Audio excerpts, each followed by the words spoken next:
Hello, my name is Mike Korenblit, and I'm with the Respect Diversity Foundation.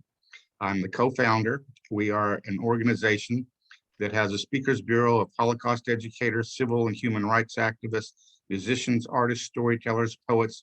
Wherever their expertise, we send them into schools, churches, businesses, civic organizations to teach the importance of understanding, respect, and acceptance for all people. The reason we founded that organization was because of my own family's background, which I will be sharing with you.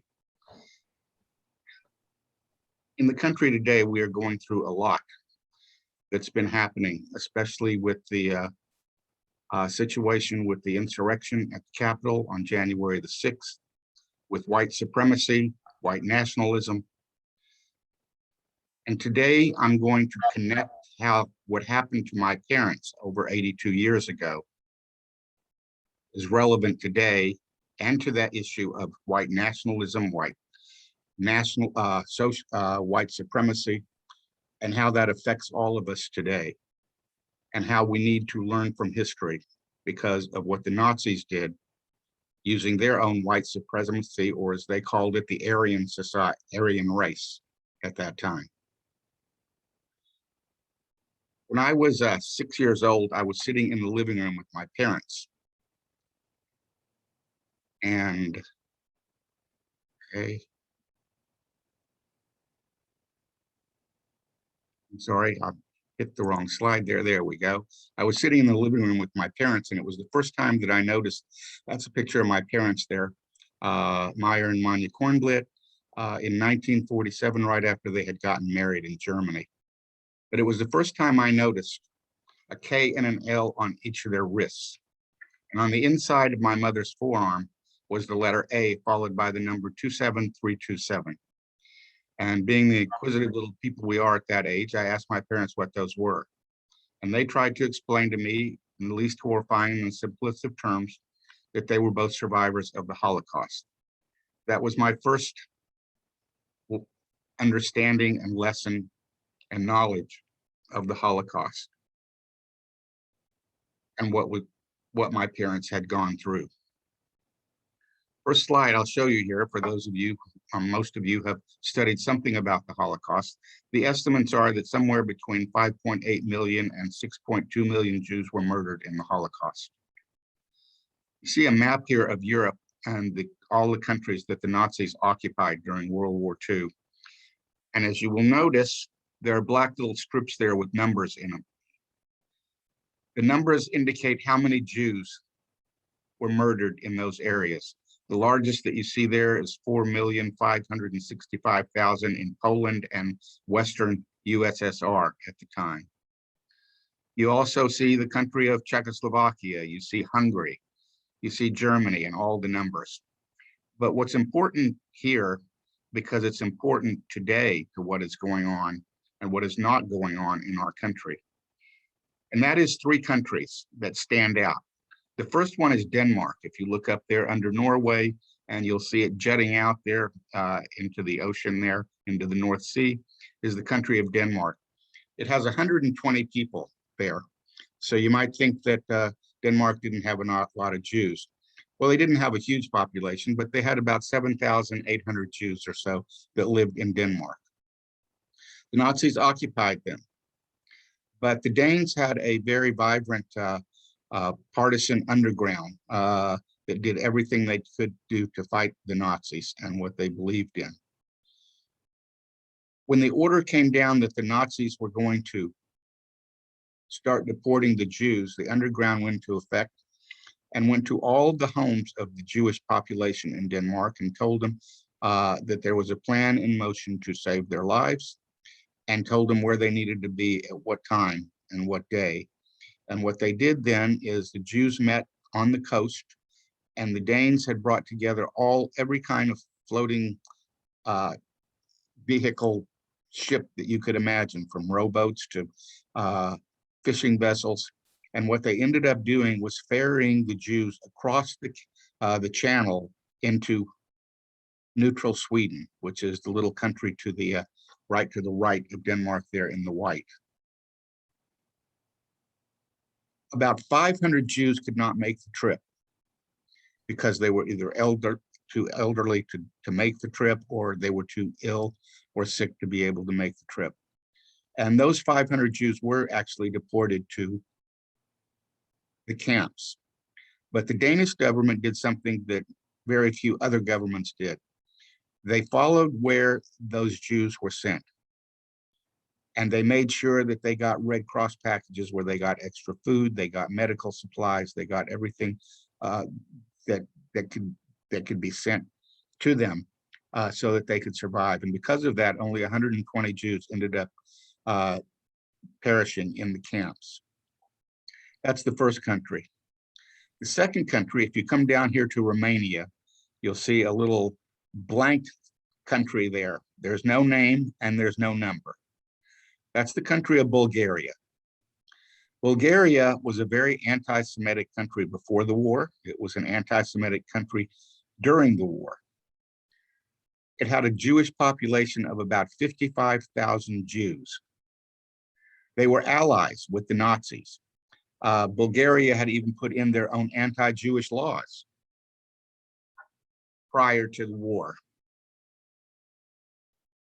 But when the Nazis told the Bulgarian government that they needed to start rounding up their Jews to send them away, meaning into the camps, the second in leadership of the Bulgarian parliament said no, they were not going to do that. And there was a huge debate that took place about whether to abide by what the Nazis had ordered or to stand their ground. And that debate went on, and finally a vote was taken, and the person who led the opposition lost along with his followers, and they were thrown out of the parliament. So they then voted, and they voted that they would cooperate and start rounding up the Jews. However, what those people did not figure on was the other Bulgarian people throughout the country, because the rest of the Bulgarian people said, no, we are not going to do that. And they refused to cooperate or to round up the Jews. And because of that, 55,000 Jews were not murdered in the Holocaust because of the actions of the Bulgarian people. Now, why did the Bulgarian people do it? They were an anti-Semitic country. They had their own laws against the Jews. The reason they didn't do it was because they didn't look at those 55,000 Jews as being Jews first. They looked at them as being Bulgarian citizens, and they were not going to send their own citizens to the death camps. The last country I want to talk about is right under Yugoslavia. Again, it's a country that's blank, has no name and no number. It is the only predominantly, it was at that time as well as it is today, predominantly Muslim country in Europe. It's the country of Albania. Albania had a population of about 870,000. It was about 75% Muslim, about 25.9% Christian, and about 0.1%, 1 to 2% Jewish. There were about 200 Jews who lived in the country of Albania, but they had gotten along throughout their history with the Albanian people, with both the Muslim and the Christian community. The first country to occupy them during the war was the fascist country of Italy. And not much happened at that point, but everyone was hearing what was happening to the Jews in Europe, especially in Germany, even before the war. And so the Albanian government anticipated what might happen. And what they did is they made sure every Jewish person were given false identity papers and gave them new names, so that they either gave them a Muslim name or a Christian name, so that it would not be a Jewish name that looked like a Jewish sounding name on their identity papers. When other people heard about this, eventually the Italians moved out and the Germans actually moved into Albania. But when people heard about what Albanians had done, refugees, which is an ugly word, as you know, as looked at in this country in this last administration, started flowing into Albania, from Germany, from Yugoslavia, from Greece, that were also occupied by the Nazis. And what the Albanian government did is they took in those refugees and they hid them out or gave them false identity papers, just like they had done the Jews living in Albania before the war ever started. About 2,200 refugees came into Albania, and the Albanian government took care of all of them. And it was only because of a slip up that one family was murdered and died in Albania. A Jewish family died in Albania. When we found out why the Albanian people did that, it's because of something that is in their culture. And it's based on the word Besa, B-E-S-A. Besa in Albania is one of the most important things that exists. It is an honor code. And that honor code says that you will take care of the stranger. You will put the stranger ahead of your own family member, even if it means death to a family member. And because of Besa, and because those people believed in it so strongly and what it meant, that not only were those 2,200 refugees, but the 200 Albanian citizens who lived there before the war were saved from the Holocaust. And we have to ask ourselves, why is it that Albania, Bulgaria, Denmark would do what they did to save their Jewish populations, and the rest of the world that were occupied by the Nazis did not? Not only did they not, but in many of the countries, they collaborated with the Nazis to send the Jews away to the camps. Again, when I said 6 million, so you know, we are in Oklahoma. For those of you who are watching, will be watching this outside of the state of Oklahoma. It's the same number of people who live in Oklahoma, Montana, Wyoming, North Dakota, and Vermont today. There's a map of the United States, and it's those 5 countries. And I like to point out when I'm talking with students that imagine coming up from Texas, down from Kansas, across from New Mexico or across from Arkansas, and coming into Oklahoma and not finding a single living human being in this state. Those are the kind of numbers that we are talking about. Why? Simply because of who they were. Not because of anything they did culturally, not because of anything they did economically, not because of anything they did politically, because they didn't have political power, and actually not because of anything dealing with their religion. The Nazis did not look at the Jews as a religious group. They looked at them as a race. They looked at them as an inferior race, subhumans. And that's why the Nazis were indoctrinated, the German people were indoctrinated into that belief, even though Jews had been integrated in Germany for 100 years. So how did it happen? Jews were sent to the labor camps. Here you can see Jewish males put to work at hard labor, usually 12 hours a day from 6 or 7 o'clock in the morning till 6 or 7 o'clock at night at hard labor. You can see they're wearing striped shirts and striped pants. Women were not spared. Jewish women, same outfits, only they had skirts on instead of pants. Same hard labor that they would do. Nobody knows the exact estimates, but hundreds of thousands of Jews were murdered, died in the labor camps, and eventually in the concentration camps that they were sent to. Give you an example of how the Nazis looked at Jews, and try and picture in your mind how people are looked at today, whether it's in this country or in other parts of the world. What is happening there is that is a row of Jews coming up from the bottom of the page that you cannot see of a quarry. And what you see those people doing, those are Jewish men carrying boulders, bricks, stones on their backs, sometimes weighing 50 or more pounds, and having to walk up 186 steps to the top.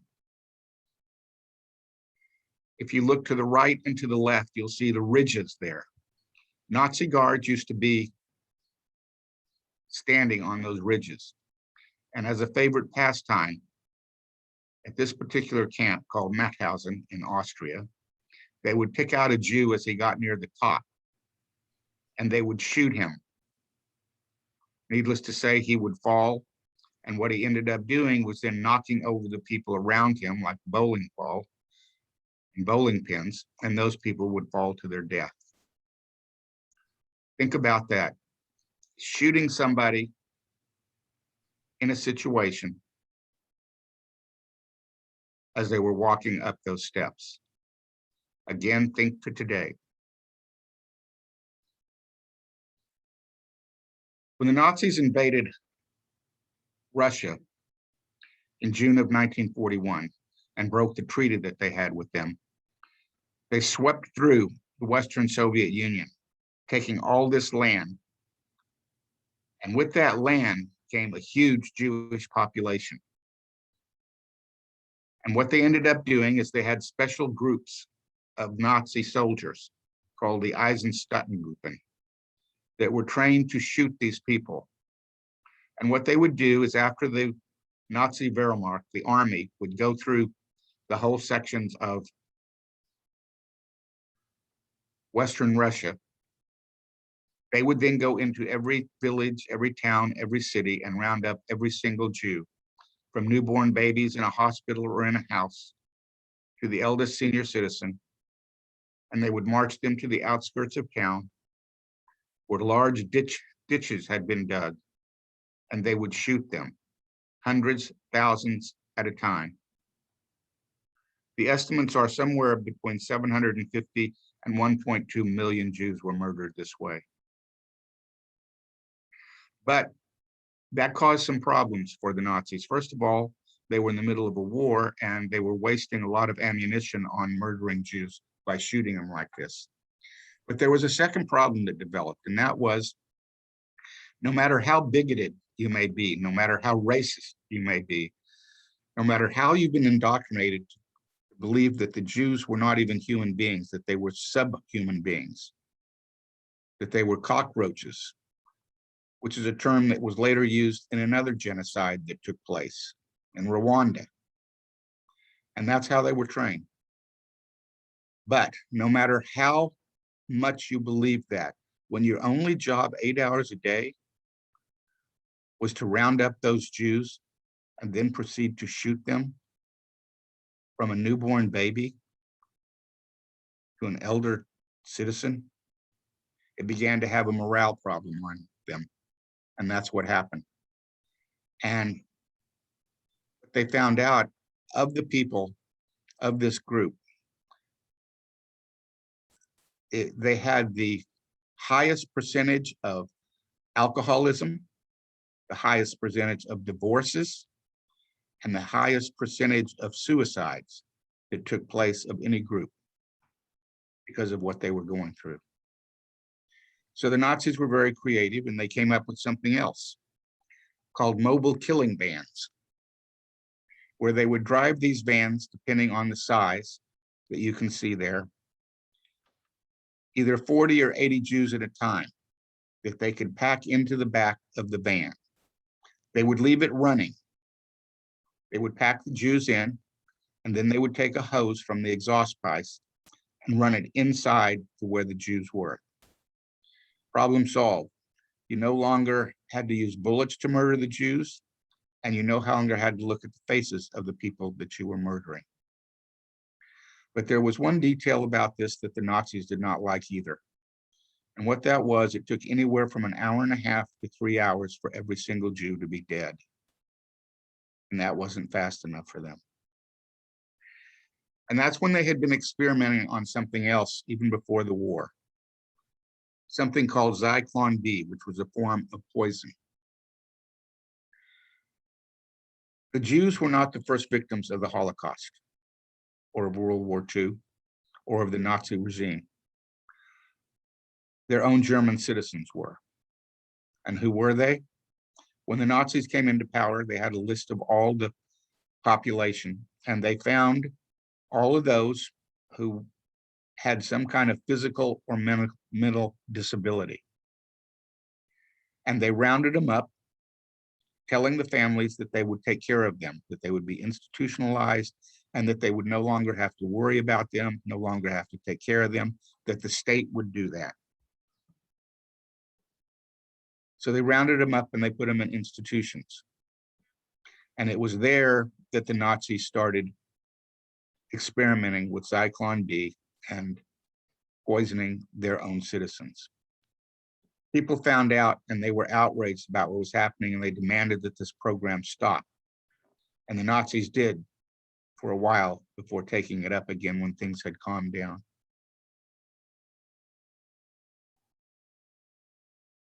This is a group of women sent to a camp. You notice that their hair has been shaved. Point that out because you look at that group of women and you see the hair that was shaved from them. That hair was washed and then it was bagged up. That hair was then shipped back to Germany, where it was then used in making stuffings for pillows, for covers for the bed, and even eventually turning that hair into thread, which was then used in making armaments, bombs for the Nazis using the thread that eventually had come from the hair.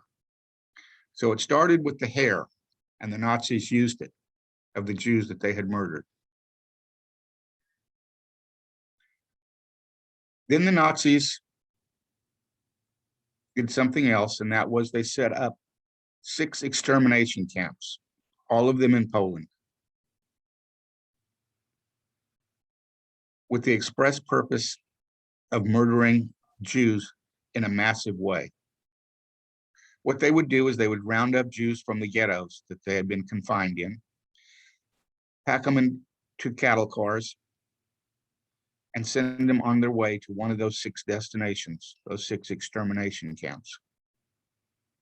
They would take them to a large building, and they would explain to them when they got inside that because of the long train trip, many times taking 24 or 48 hours, because they were stopping along the way picking up other Jews, that they would be given a hot shower. And after the hot shower, they would be given a hot meal, and then they would be taken to their barracks. They even told the Jews many times when they got near the showers rooms to make sure that you had all your family's clothes neatly folded together or put on a single hook, so when they came out of the shower, they would be able to find their clothes very easily and get dressed so that they would be able to go on, be assigned to their barracks. So mothers would carry their babies, fathers would hold on to the hands of their young kids, grandparents to their grandchildren, and they would go in to the shower rooms. You look up at the top, you can see the shower heads there. That was the same thing that the Jews saw when they walked in, expecting water to be turned on once they got in. These rooms were about the size of a classroom, maybe 1.5 times the size of a classroom. And they would pack anywhere from 350 to 500 Jews at a time into those gas chambers. They would close the doors and seal it.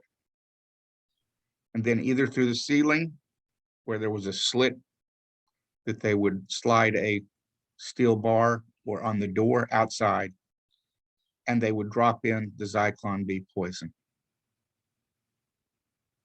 Within 20 minutes, every single Jew would be dead. They would then suck the poison out of the chamber, and they would take special units that they had of people who would go in and take the bodies out, where they would be examined one more time to make sure there were no valuables hidden on their bodies.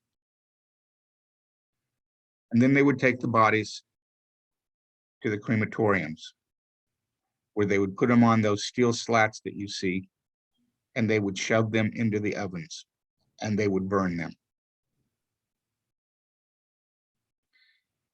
After a long time, they actually would clean out the ovens of the ashes that were there, and they took those ashes and combined them with other chemicals, and they actually made fertilizer out of it.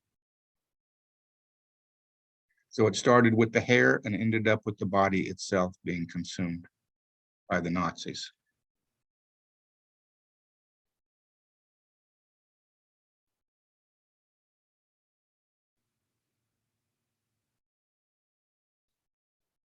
Before anybody thinks that the Holocaust started with mass murder, it didn't.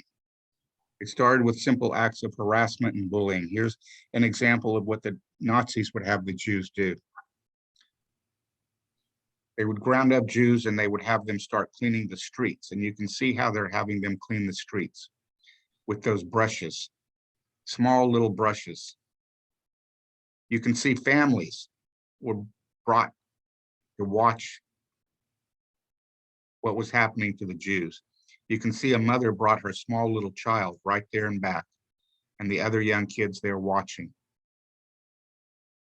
Again, same thing, large crowds would gather to watch the Jews being humiliated and bullied there. And if the guards didn't think that you were doing it fast enough, they would literally beat you right there. Beat you to death sometimes, but if not, then you were taken away to jail.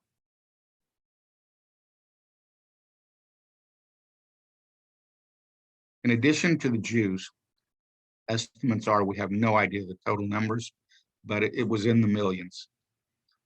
But others were murdered the same way as the Jews were, including, as I mentioned before, the physically and mentally disabled, homosexuals, Jehovah's Witnesses, the Roma and Sinti, or Gypsies, were mass murdered as well. They were probably the largest group outside of the Jews that were murdered in the Holocaust. Their estimates are 500 to 700,000 Gypsies were murdered. And communists and socialists, of course, whose ideology as far as politics was totally opposite of the Nazis. Freemasons, priests, pastors, and bishops who spoke out from their pulpits were also sent to the camps where they were also murdered. It's a picture of a group of Roma who were sent to one of the concentration camps, extermination camps, Treblinka. You see the kids there, you see the adult males.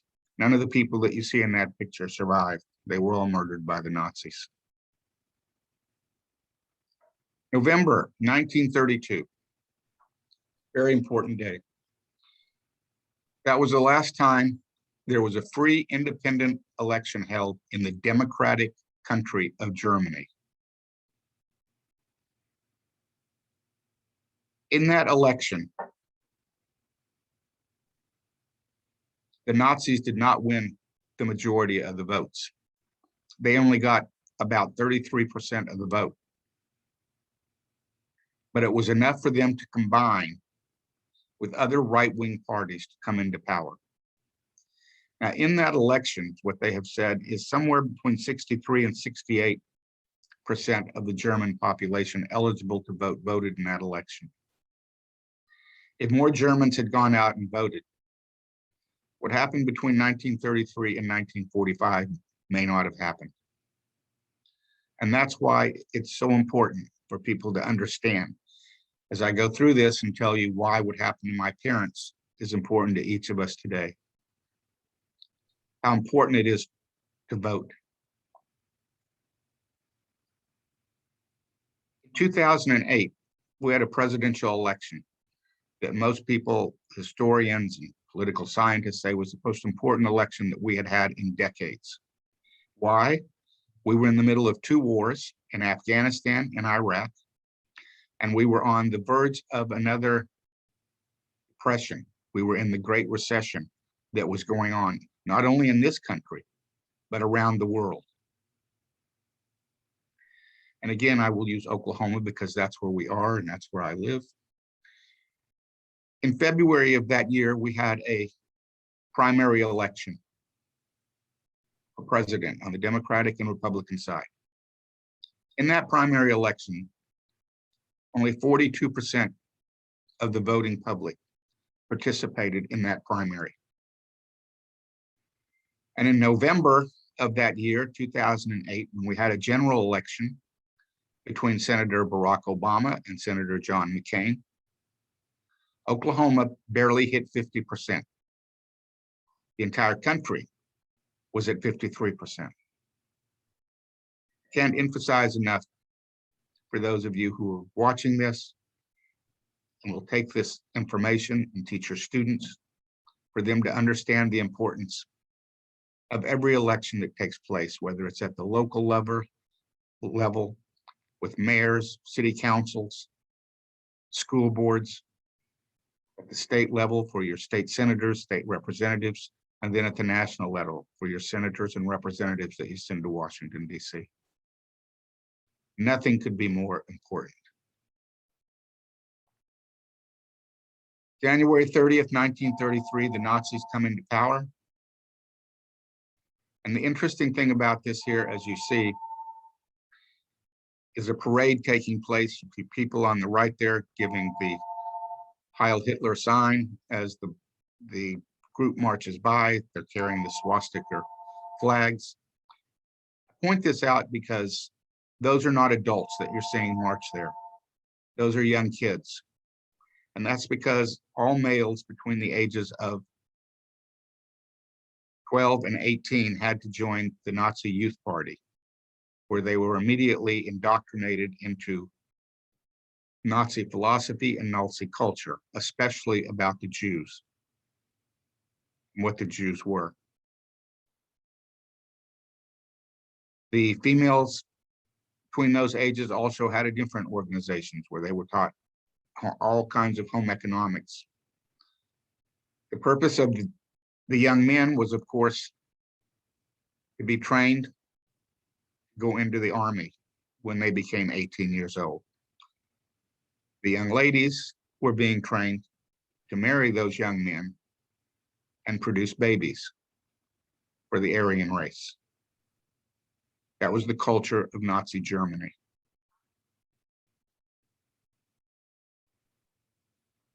May 10th, 1933. You see the names on there: Albert Einstein, H.G. Wells, Ernest Hemingway, Jack London, Upton Sinclair, Sinclair Lewis, Helen Keller, Sigmund Freud. I ask the students, and I show them these names, if they can tell me, what do all of these people have in common? Since you can't answer me, I will tell you. They're all authors. And on May 10th, 1933, young people, older adults, walked into libraries all across Nazi Germany and yanked the books off the shelves by those people I just showed you there, thousands of other both German and non-German authors. And they took them into the middle of town hall, their towns, their cities, their villages, where they proceeded to burn those books because the Nazis said it didn't fit in with Nazi culture, Nazi philosophy, especially for their young people.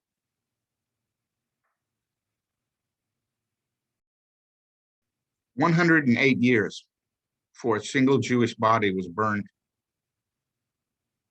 in the ovens.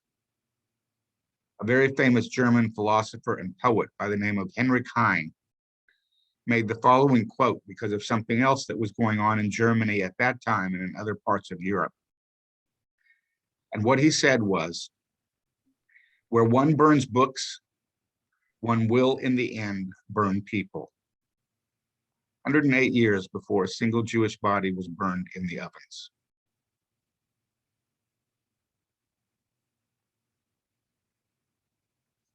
Probably very few of you do not know the titles that you see on there: Harry Potter series, the Twilight series, 50 Shades of Grey. Until we meet again, you may not know that's the book that I wrote about my parents' experience during the Holocaust. What they all have in common is that every one of those sets of books have tried to be banned in schools or in libraries somewhere in this country because people didn't like the content of what they were.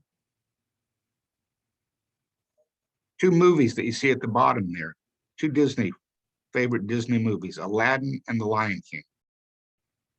In 2012, we had somebody who was trying to get the presidential nomination that wanted both of those Walt Disney movies banned from schools, especially elementary schools, because they felt that they were inappropriate for the kids to watch those movies.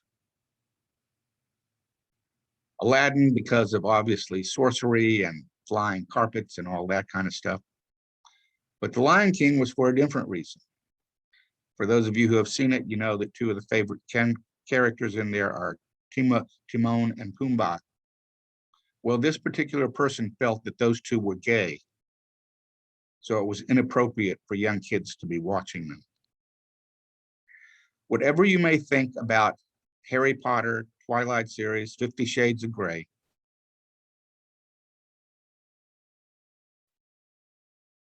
censoring them is not the option we should be using. Because you have an option, and your students have an option, and parents have an option. And that option is, when they're in the library, don't go and check them out. But you don't burn them. You don't segregate them, and you don't take them off the shelves. Because once you start doing that with any kind of book, you're only a step away from allowing it to happen to other books that other people may not like. We've seen it happen too many times in this country and other parts of the world, and we see it happening today in this country and other parts of the world. That's why what happened to my parents over 80 years ago is important to each and every one of us today. Nazis consolidated their power, and in 1935, they passed the Nuremberg Laws. Nuremberg laws were two laws which defined who a citizen could be of Nazi Germany. More importantly, it defined who a citizen could not be. Under those, there were a number of statutes, including no intermarriage between Germans and Jews. Jews were denied the right to vote. Jews were denied the use of public transportation. Jews could only live in designated areas. Jews could not eat in German restaurants. Jews could not stay in German hotels. Jews were denied access to state colleges and universities. Jewish students could not attend public school with German students. And Jews had curfews. There's a Jewish woman sitting on a bench in Munich, Germany, and it says, "Nur für Juden," only for Jews. This is a sign outside of a German village. And the sign says, "Jews are not welcomed here." Now, if those laws sound familiar to you, they should, if you've studied anything about history. Why do they sound familiar? Because of the Jim Crow laws in the United States of America. Germany actually sent people over here to study the Jim Crow laws. And what do those statutes say? What do those laws say under Jim Crow? No intermarriage between African Americans, or coloreds as they were called at that time, and whites. African Americans had to ride in the back of the bus. African Americans were denied the right to vote. African Americans could not live in white areas. African Americans could not go and eat in white restaurants. African Americans could not stay in white hotels. African Americans were not allowed to attend state colleges and universities. African American students could not attend public school with white students. African Americans could not be in white areas after sunset. Across the South, including here in the state of Oklahoma, we had what were called sunset towns, which said no Black person could be in the city limits after sunset. And if they were, they could be arrested, beaten, and sometimes were even lynched, simply because of the color of their skin. Go back to one of the slides that I had showed you there, which is very important. African Americans denied the right to vote. And when you want to talk about relating it to issues of today, think about what is going on in this country right now. At least 246 bills have been introduced in 47 states in the United States of America to suppress the votes. And whose votes are they trying to suppress? People of color, whether they're Blacks, Hispanics, Asians. That is why what happened to my parents over 80 years ago is important to each of us sitting here today. This is a picture of a Jim Crow situation. Grandmother took her grandchildren into a restaurant to get lunch. You can see one of them laughing back there, holding up the Confederate flag. Now, the interesting thing is, you notice that there is only one table where they're sitting. There was a table sitting there where they were. It was removed when they came in and sat down there. This is a picture of two burly policemen there in Albany, Georgia, escorting a young woman out of the public library, which she was not allowed to go into to check out a book. Again, that's why what happened to my parents over 80 years ago is important to each of us today, and as it relates to what's going on in the world and in this country today.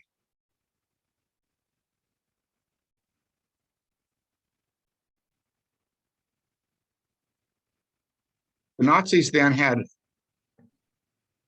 issued the declaration that all Jews would have to start wearing a Star of David, either as a patch like that sewn on their clothes or on an armband, so that everyone would know who the Jews were. And they were open game for anybody to do anything they wanted to them. And when I say everybody, I mean from the youngest to the oldest. That was the situation. It's a map of Poland there. If you look down at the right-hand corner, you will see a little pink A there. And the town of Prubyszow is right there. It's right near the Soviet border, right on the Bug River. That is the town where both of my parents were born. Prubyszow was a town of about 20,000 people or so at the time my parents were born and lived there.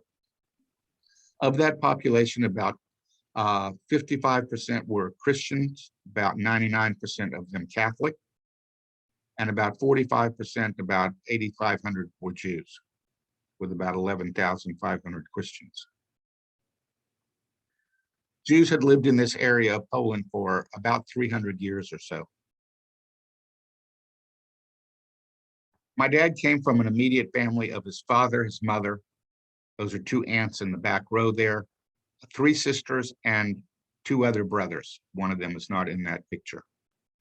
My dad's father owned a couple of mills in the area. And because of that, all the farmers, whether they were Jewish or Christian, would bring their goods to him so he could process it, so they could, their wheat, their hay, their barley, so they could take it to the market to sell. So because of that, my dad and his father and his family got to know a number of non-Jewish Poles, Christian Poles, very well. 3 of them who play a very important role in my parents' story. That is a picture of my dad there about a year before the war started in 1938, when he was not quite 16 years old yet. On my mother's side of the family, she came from an immediate family of her mother, her father, an elderly sick aunt who lived with them. She had 3 brothers and 3 other sisters. The 3 brothers are there, and 2 of her sisters are there. My mom's father was a handyman, a bricklayer, a builder. That's what he did before the war. That is a picture of my mom there about 2 years before the war, when she was not quite 14 years old yet. My dad's family and extended family came to about 35 or 40 people scattered around Poland and across the border into the Soviet Union. On my mother's side, it was also the same, about 35 people, all scattered in various cities in Poland. And that was the situation on September 1st, 1939, when my mom and dad were boyfriend and girlfriend, and the Nazis invaded and conquered Poland within a very short time period. Eventually, what they did is they moved all of the Jews into 3 ghetto areas. The area that you see, that fence over there, believe it or not, was there when I went back with my parents to do research on the book, research on their story for the book. The gate to their ghetto right there was still up, along with some of the barbed wire fence surrounding that area.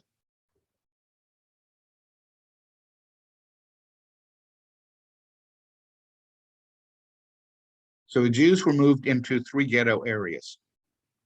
My dad's house happened to be in one ghetto area. My mom's house was in another ghetto, and then there was a 3rd ghetto area. In the meantime, the Nazis has incorporated the same laws in Poland on the Jews that they had on the Jews in Germany, in Austria, and Czechoslovakia, that they had taken over without a single shot being fired. But they added things. Jews could no longer send their kids to school, whether secular or religious. Jews could no longer have their symphonies, orchestras, theatrical clubs.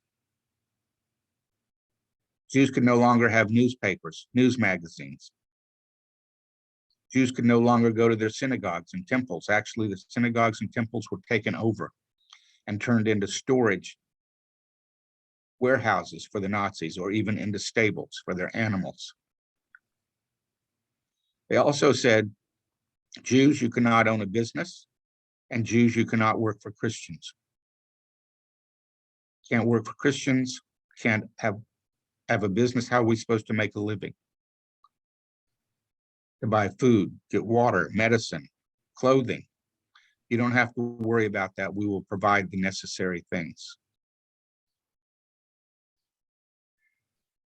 My dad's early on sent his 2 oldest sons, who were 18 and 36 months older than my dad, across the border into the Soviet Union to stay with relatives there.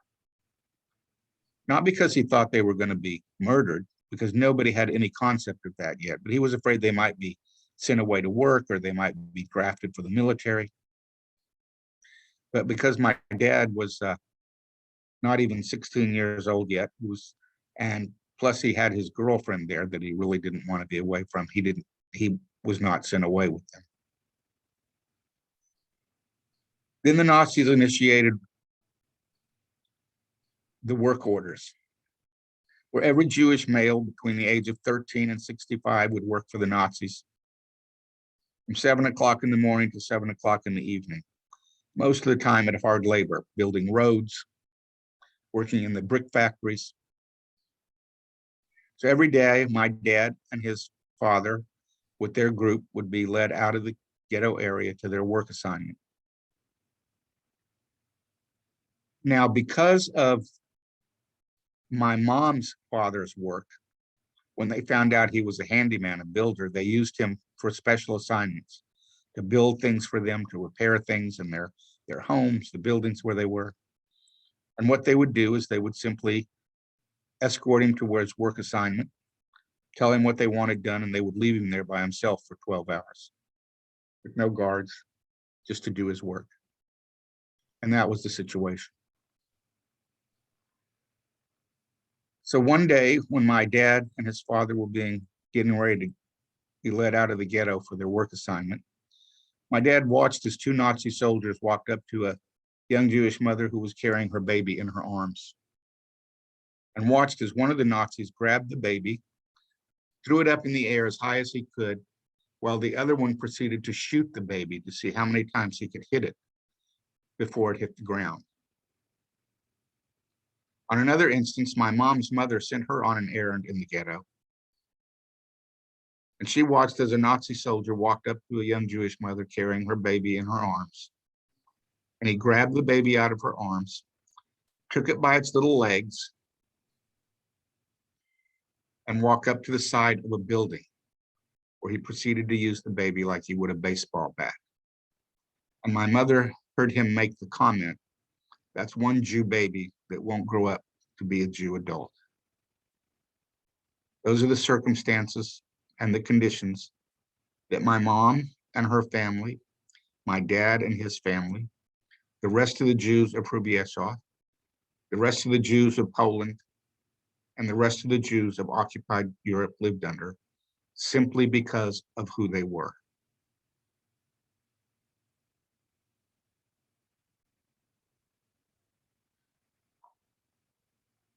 Then the Nazis started doing something else in my parents' hometown, which we assume was going on in other places as well. That they would round up about 20 or 25 people at a time and take them away. Usually they started with the lawyers, the doctors, teachers, rabbis, and they would take them away. And when anybody ever asked where they were being taken, they would always say that they were being resettled in another part of Poland. Now, because my dad, his ghetto was in one area, and my mom's ghetto was in another area, and they had to work 6 days a week. The only day they had off was on Sunday. And you say, well, that's okay. That's when most people go to church and stuff. Of course, to Jews, the holiest day is Saturday, not Sunday. So not only were the Jews living under the most dehumanizing conditions, but they were being forced to break God's commandment that they felt of not working on the Shabbat. So my dad wasn't able to see my mother because he had to go to work with his father every day. He couldn't get permission on Sunday to go and see her. So he did the only thing he could do. He waited one night until he was sure his parents were asleep, and he proceeded to sneak out of his house, avoided the Nazi guards in the ghetto, snuck under the barbed wire fence, went around the city under the barbed wire fence of my mother's ghetto, avoided the Nazi guards, and snuck into her house so that he could spend the time there with her. He would then get up early and sneak back the same way so that he would be there in time to go to work with his father the next day. Because if he had been missing, they would have taken his family out and they would have punished them, meaning that they would have shot them dead. So he did this every night so that he could be with her. But after he saw what was happening with the small groups that the Nazis were taking, one Saturday night, when he didn't have to be back home that night because he wouldn't be missing from work, he said to his girlfriend, my mom, that he was not going to stay there that night.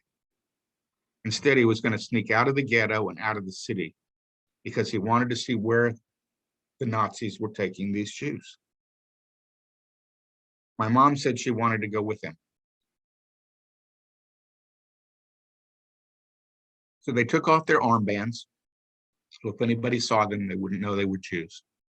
And my dad proceeded to sneak himself and his girlfriend, my mom, out of the ghetto.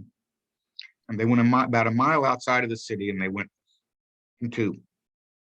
off the road into this area and laid down in the brush so they wouldn't be seen. And sure enough, about mid-morning, the Nazis came marching down the road with about 20 Jews and Polish Christians who were collaborating with the Nazis and marching down the road. My parents followed at a safe distance so they wouldn't be seen. And after about a mile, the Nazis left the road and went into this big open field. And my mom and dad went into this little forest area and laid down in the brush so they wouldn't be seen. And they watched as the Nazis marched these 20 Jews up to 2 large holes that had been dug in the ground. Nazis ordered the Jews to take off their clothes, and then they proceeded to shoot those Jews, threw them into the holes, and then watched as the Nazis and the Christian Poles who were collaborating with them fill up those holes with dirt. And to the day that my parents passed away, my mom in April of 2008, and my dad in June of 2012, whenever they told a story about what they experienced, what they went through in the Holocaust, everything that they went through, 5.5 years, Nazi occupation, being confined in the ghettos, hiding out, eventually going back into the ghetto, and then eventually being sent away to, between the two of them, that would be 13 labor, concentration, and extermination camps that they would go through over the next 2 years. But of everything that they went through, they said this was the one thing that never left their mind. They always had images of this, because after the Nazis had finished filling up those holes with dirt, they could still see the ground moving up and down, because not everybody who had been shot had been killed. And the people who were alive were trying to dig their way out from the bodies and dirt on top of them. Eventually, the ground stopped moving as those people died of suffocation. And my mom and dad knew that they had to go back and tell their parents about what they had just seen so that they could protect their families. I mentioned in the beginning, because of my dad's father's business of having the mills, that he would take the crops of the farmers so that they could have it processed and take to the farm. One of the people that they became very good friends with was a young man by the name of Joseph Witneski, this 28-year-old young Polish Christian. And he used to hang out at the mill and talk to my dad's father. And they became friends, so much so that my dad trusted him enough that he would actually let my dad go out to his farm and help Joseph Wisniewski with his chores.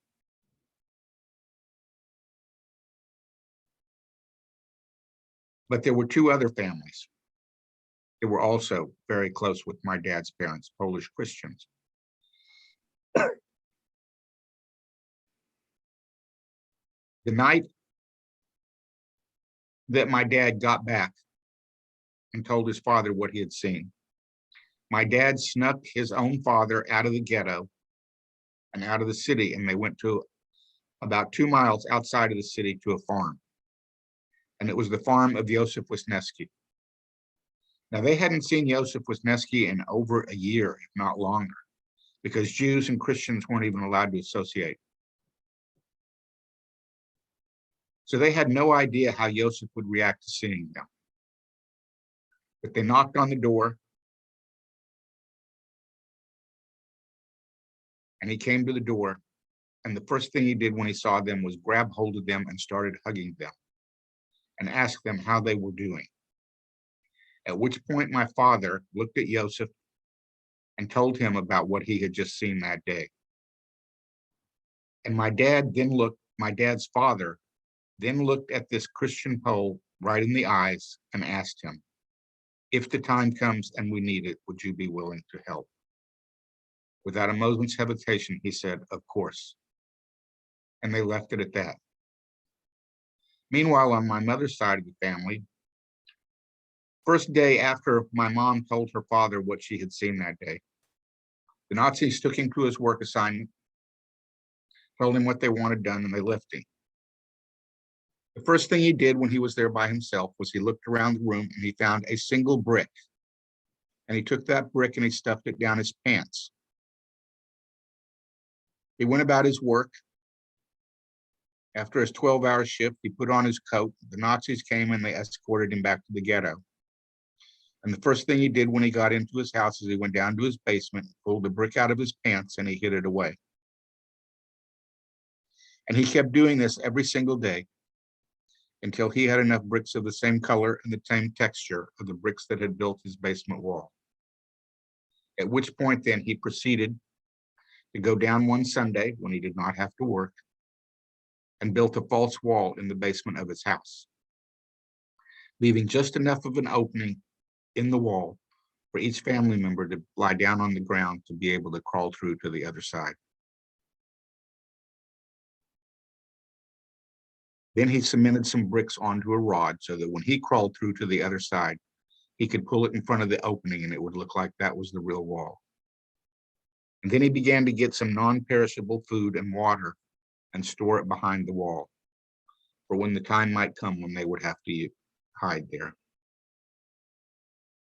March 1943, a knock on my dad's father's house, very late at night. Now, if there is one thing you did not want to hear, living in the ghetto as a Jew, a knock on your door late at night, because that could only mean something bad. My father immediately and his father went down and answered the door. And standing there is this young man, 22, 23-year-old young man. And they immediately escorted him inside. And they said, "What are you doing here?" His name was Henryk Gorski, and he happened to be the son of the father of someone that my dad's father was very good friends with. And he said, "My father sent me here to warn you that tomorrow the Nazis are going to come into the ghettos and they're going to start rounding up thousands of Jews to take away." His father had built a hideout in his house to hide Jews that the Nazis were looking for. And because of his friendship, he was going to hide my dad's family out. Excuse me. Now, how did this man know that that was going to happen? He knew because he was still in the Polish government. And everybody knew if you were in the Polish government still, that meant you were collaborating with the Nazis. But what very few people knew is that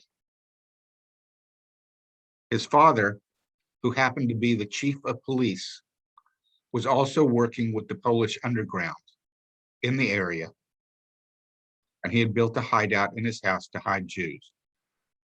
Picture you see there, that house with the fence in front of it is his house where he built a hideout, and he hid my dad's family out for 24 hours until it was safe to come out. But before my dad left with his family to go into that hideout, he snuck out of his house one more time, made his way to my mom's house where he warned her family about what was going to happen. And they went down to the basement hideout where they hid out for 24 hours until it was safe to come out. 2 weeks later, knock on the door again. Again, it's Henryk Gorski saying that again the Nazis were going to come into the ghettos and start rounding up Jews. But he told him that his father said it was too dangerous to go back to the chief of police's house in case someone had noticed something or could become suspicious. So instead, they were going to go to another Polish Christian's house that my dad's father was good friends with, a man by the name of John Salke. John Salke was also still in the Polish government. He happened to be the commissioner of roads, which meant he was responsible for all the work that went on around the city. So he was giving the Jews their work assignments to build the roads.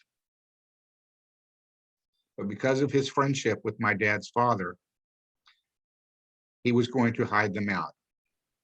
Now, he ended up building a hideout in the attic of his house.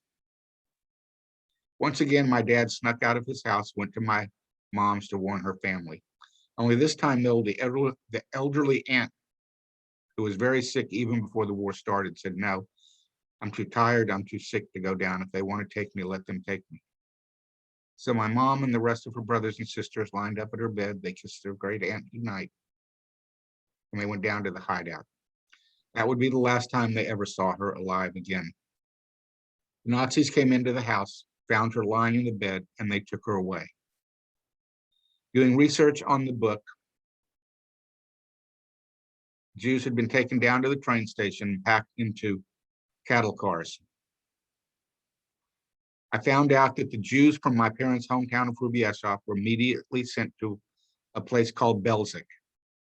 was one of the 6 extermination camps that had been set up by the Nazis. And upon getting off the train, those Jews were immediately sent to the gas chambers and then to have their bodies burned.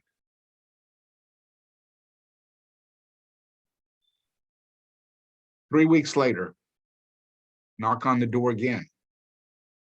This time it's not Henry Gorski, that 22, 23-year-old young man. This time it's John Salke's son. And I really point this out to young people when I'm talking to them. The reason I point it out is because Yannick Salke, the son of the commissioner of roads who hid my dad's family out the second time, is only 13 years old. He snuck into the ghetto. He knew what the risks were. He knew what would happen if he got caught, that he would be shot dead.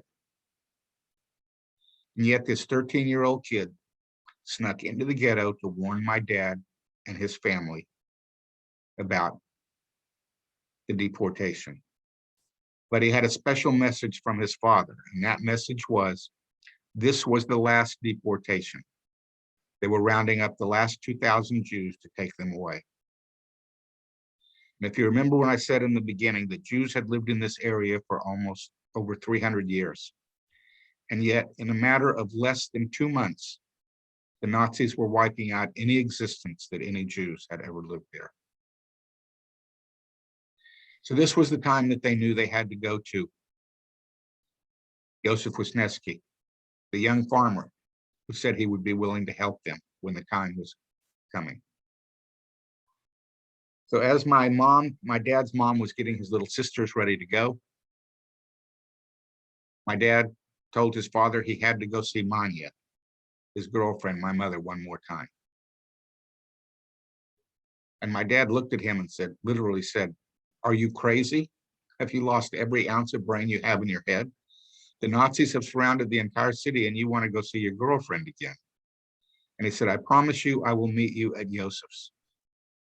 And with that, he snuck out of the house, once again avoiding the guards, getting into my mom's house, just as they were about ready to go down to the basement hideout because they knew something was going to happen the next day. And my mom was very excited to see him and said, "What are you doing here?" He said, "I came to see you one more time." And then he looked at her and he said, "I want you to come and hide with me. I want all of you to come and hide with me." And my mom's father thought about it for a moment, and he said, "No, we've been safe here twice before, we'll be safe again. Why don't you stay with us?" And because my dad wanted to be with his girlfriend, he thought about it for a moment. Then he said no, because of the promise he made to his father. And he knew that if he didn't show up at Joseph Wisniewski's, his father and mother would think he had been caught by the Nazis and murdered. So he looked at her again and said, "Please come with me." And here's this young woman who had a decision to make. She's about 17 and a half years old now. And the choice is that if she stays with her family, she knows she might never see this young man again. This person that she loves as much as her own family, this person she loves as much as life itself, this person she wants to be with for the rest of her life, the person she wants to have her own family with. But if she stays there with her family, she knows she might never see him again. But she also knows that if she goes with him, she might never see any of her family members ever again. And she doesn't know what to do. And the next thing that happened is probably the most incredible thing that any human being could possibly do. Her mother took her in her arms and said, "It's okay. Go with him. Maybe if we're separated, some of us will have a better chance to survive." And what her mother was hoping is that she was sending her daughter to life. But the one thing that she was almost assured of is that she was probably never, ever going to see her young daughter ever again. And my mother made the decision to go with her boyfriend. And when they were about to leave, they turned around and looked at my mom's 14-year-old brother, Chaim. And she and he were very close brother and sister. And they said, "Please come with us." And Chaim said, "Yes, I want to go." Here's a mother that just gave up her daughter, knowing she would probably never see her again. But she felt she could do no less for her son. And she took Chaim in her arms and she hugged him and said, "Go with your sister." When they left the hideout that night, basement that night, that would be the last time they ever saw their family members again. A few days later, they ran out of water, and my mom's father snuck out of the house and out of the ghetto to get water for his family. Somebody recognized him, knew he was a Jew, followed him into the ghetto and back to the house where they were hiding, and then went to the Nazi headquarters to turn him in for the reward.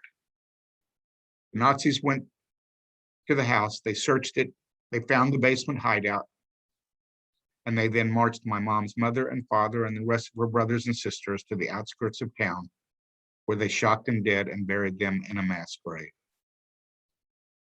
Meanwhile, my mom and dad and Chaim have made it to Yosef Wisniewski's farm. Now, what had Yosef done?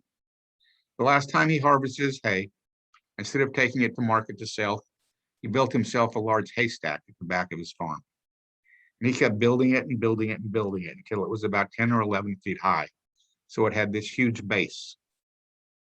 And then he went out one night and he proceeded to dig the inside of the haystack out so that there would be enough room for my dad and his family to hide inside of that haystack. And that's what they did for over 2 weeks. They hid inside of that haystack for 23 hours and 30 minutes of every single day. The only time they came out was very late at night or very early in the morning, when it risked to their own lives. Gorski, Salki, or Wisniewski, those 3 Christian Poles, would bring them food every night. They would go outside, get some fresh air, use the bathroom, and then go inside and wait. And finally, after a number of weeks, the chief of police informed them that the Nazis were no longer looking for Jews to murder. Instead, they were looking for Jews to bring back into the ghetto that they had reset up because they needed them for work. But they didn't want old Jews and they didn't want young Jews, which meant his fathers were too old and mother were too old and his sisters too young. So it was decided that my mom and my dad and Chaim would sneak into the ghetto because my dad felt he could help his family more from inside of the ghetto. When my dad left the haystack that night, that would be the last time he ever saw his parents again, or his sisters. Gorski informed them, the chief of police informed them, that they knew about a large ghetto in Sakul in Poland. So they thought it might be safer for them there because the Nazis were always out searching for runaway Jews, escaped Jews. So they got on a train and they went to Myslavich. That's the little town near their hometown where he had his other mill that he had turned over to some Polish friends to take care of it until the war was over, hoping that when it was over, he would be able to get his mills back. He put them up that night and they waited for the train. Train came, they got on it the next day. It stopped in their hometown of Hrubieszów. And as the train started to take off, all of a sudden it stopped. What happened was someone who got on the train in their hometown recognized my dad's family, knew they were Jews, and went to the Nazis on the train and turned them in for the reward. They were taken off the train and they were shot dead there. Meanwhile, my mom and my dad and Chaim and my mom's best friend Tova are in the ghetto with 196 other Jews. The job that they had to do was clean out all of the other houses of Jewish material and pack up all the belongings to send back to Germany.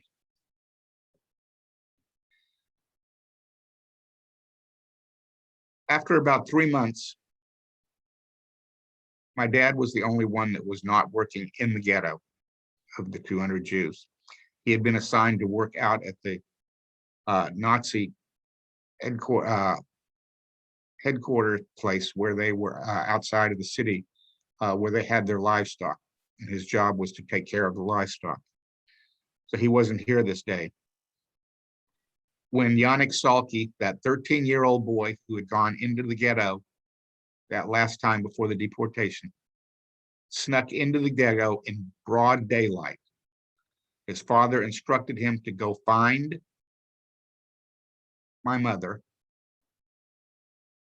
and tell her that the Nazis were going to come in to the ghetto and round up Jews to send them away, because the Nazis had too little work and too many Jews, and they were going to make a selection.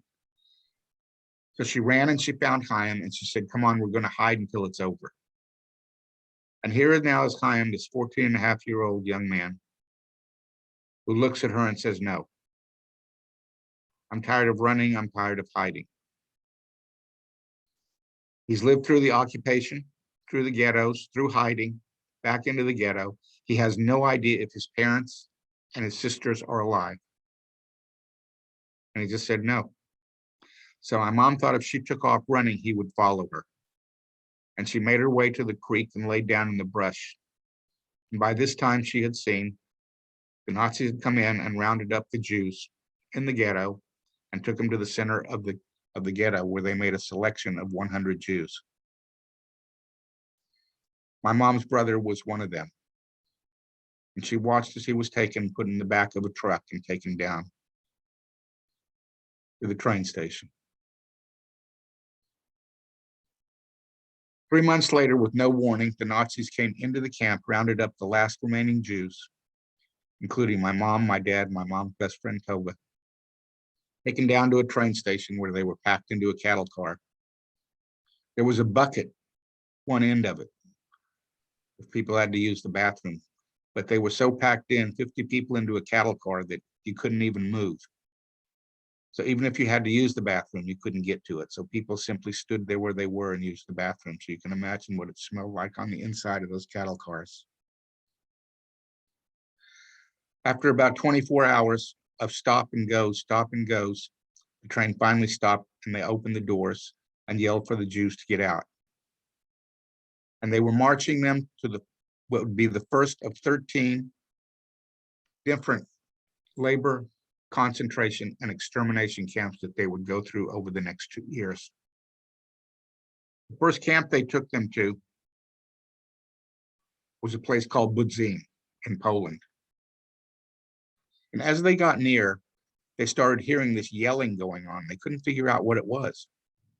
And as they got closer, they could finally understand what was being yelled. The Jews inside of the camp were yelling out family names in hopes of finding a family member that they had been separated from, that maybe they were being brought into the camp. So once they got inside of the camp, they were immediately separated into a men's camp and a women's camp, which meant my mom and dad were no longer able to see each other.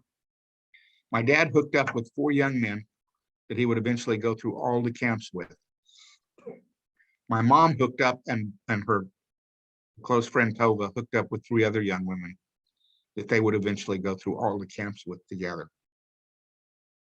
On the 3rd day or so, my dad found my mom in the food line, and he asked her where her barrack was located, at which point she explained where it was and what the number was. And that night, my dad asked his 4 buddies if they would cover for him if the Nazis came in unexpectedly to do a check. And they said, of course. They would pull the blanket up over them so the Nazis couldn't tell how many Jews were lying in that bunk. And that night, my dad proceeded to sneak out of the barrack, avoided the Nazi guards, crawled under the barbed wire fence of the men's camp, across the open area, under the barbed wire fence of the women's camp, found my mother's barrack, where he snuck inside and would spend the night there with her. He then got up very early the next morning and would sneak back the same way, because every morning before the sun came up, Jews were awoken and had to go outside to be counted for roll call. And if any Jew was missing, then they would stand there all day until that Jew was located. So he did this every night so that he could be with her.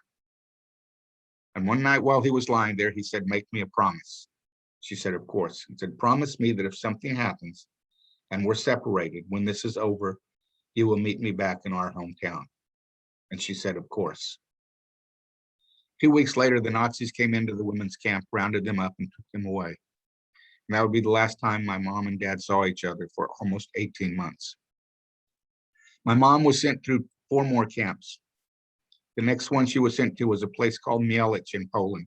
And it was there that she got the K and the L tattooed on her wrist that I saw as that 6-year-old little boy growing up in Ponca City, Oklahoma.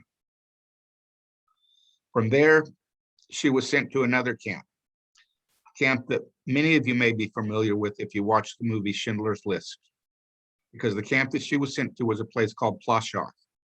And it was at Plaszow that Oskar Schindler, the Nazi industrialist, saved over 1,200 Jews by taking them out of the camp to work at his factory. My mom didn't know him or heard about anything that had happened in that sense. Then she was transferred out of Plaszow, and she was taken on a long train trip. And as the train was slowing down, my mom and her friends began to smell this terrible odor, and they could not figure out what it was. They'd never smelled anything like that before. And finally, the train stopped. They opened the cattle car doors, and that smell hit them 100 times worse. They were ordered off the train and told to line up. And they lined up with all the other people that had been on the train. And everybody had to go before this Nazi colonel, who would look at every single Jew and simply with his thumb would point to the right or to the left. Most of the people were sent to the left, his left. Nobody knew if that was good or bad. My mom and her 4 friends and about 60 other people were sent to his right.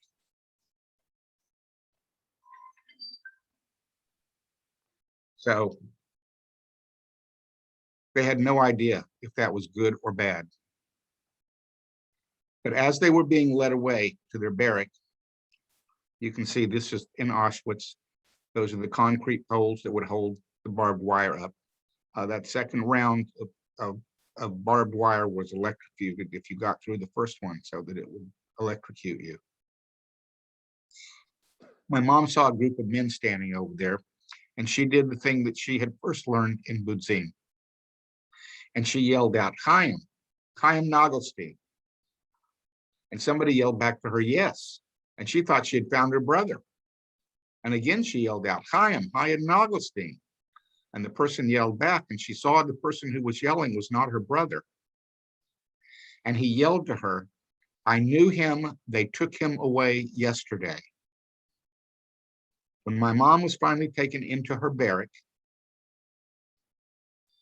the other Jewish women inside informed him that they had just been brought to a place called Auschwitz-Birkenau. And the smell that they had been smelling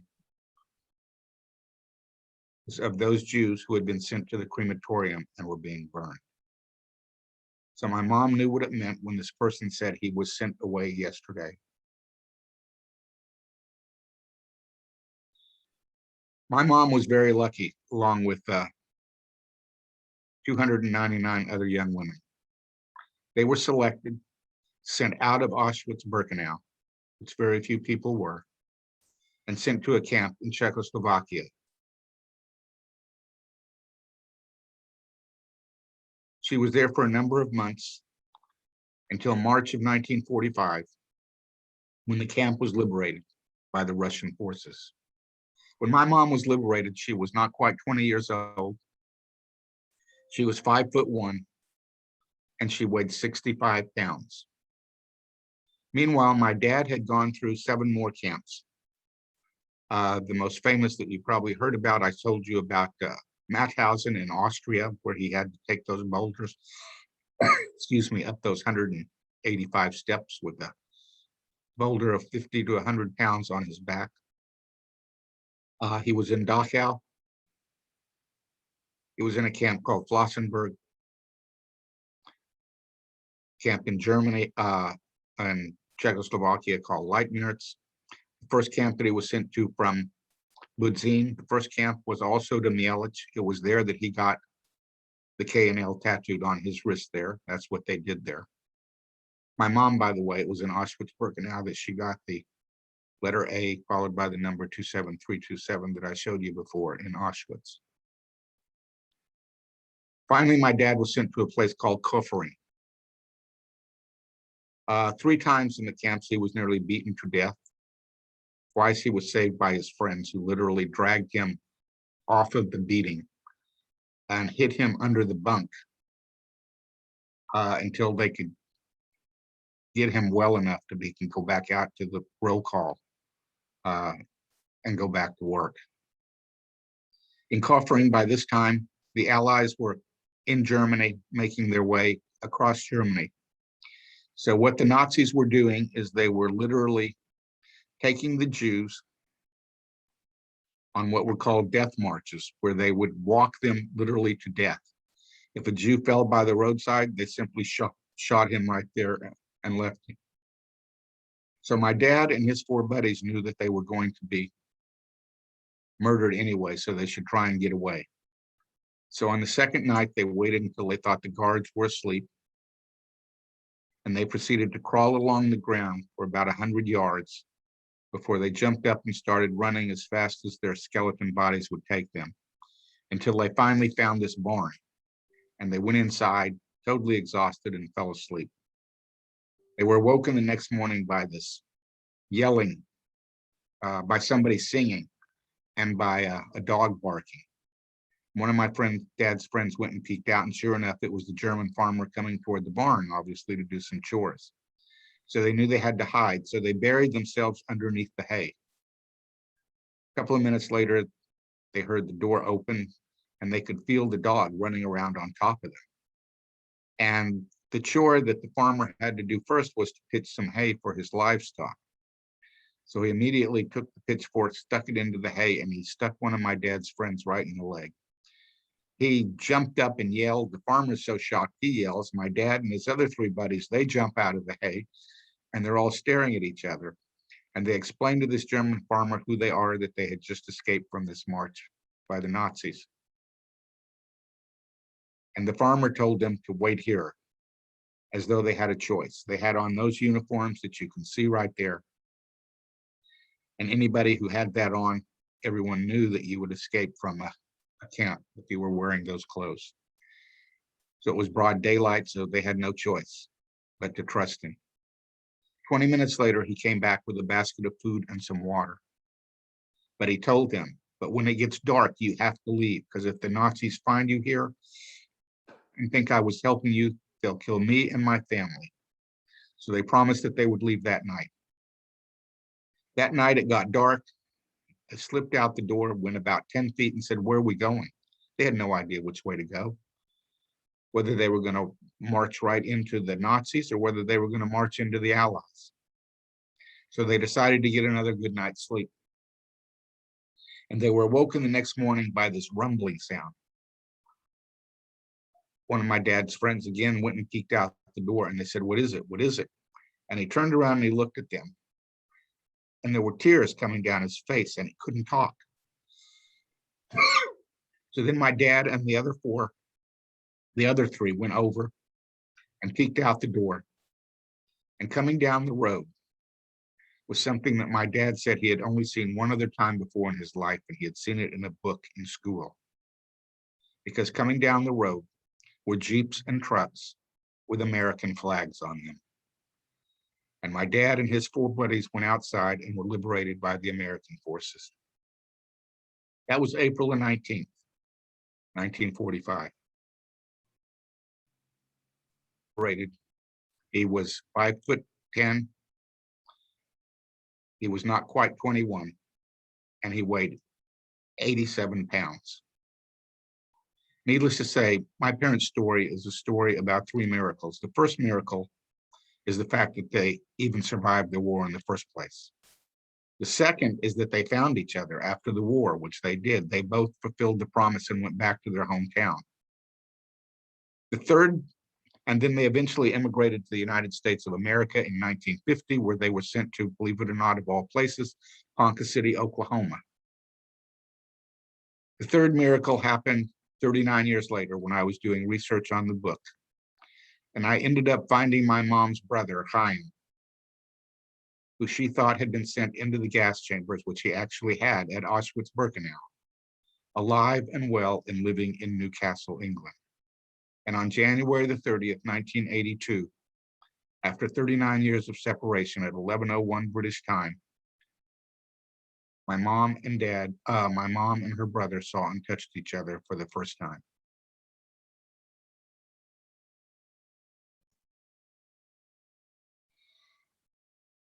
I have a list of 13 people on the screen there. I don't know if any of you recognize those names, but whenever I ask the students or other groups, when I go and put those names up there, people say, no, for the most part, don't recognize any of the names on there. The thing is, everybody should know those 13 names that are on there, because those people helped change the course of not only Oklahoma City and Oklahoma, but American history. The youngest person on there was 13 years old. The oldest on there was 16 and a half years old. In August of 1958, my dad came home from work and did the thing he always did. Turned on the TV, sat down in his favorite chair and watched the news. And on that hot August day, there was a news story that really bothered him. And he kept following that story for the next week until he finally had a day off. And it was a Saturday afternoon, and I was playing in the backyard, and my dad came back there and yelled to me to come in because he wanted me to take a ride with he and my mom.